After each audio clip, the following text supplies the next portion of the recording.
السلام علیکم ورحمۃ اللہ وبرکاتہ۔ سوال پوچھا گیا ہے کہ اپنی ذات بدلنا کیسا ہے؟ مطلب کہ اگر کوئی لوہار ہے وہ چیمہ بن جاتا ہے، یا اگر کوئی ذات کا مسلم شیخ ہے وہ جناب والا رانا بن جاتا ہے، یا کوئی مراسی ہے وہ جناب والا قریشی کہلانا شروع کر دیتا ہے، سید کہلانا شروع کر دیتا ہے، تو ایسا کرنا کیسا ہے؟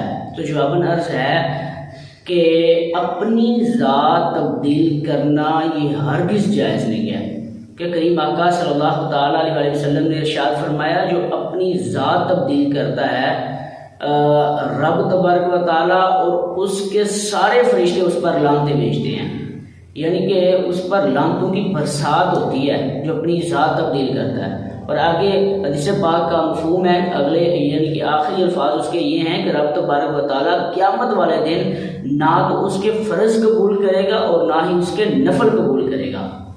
تو دیکھیں ذات تبدیل کرنے سے جو کوئی بندہ بڑا نہیں بن جاتا، بلکہ انسان کا جو کردار ہے، اس کے اعمال ہیں، وہ اسے بڑا بناتے ہیں۔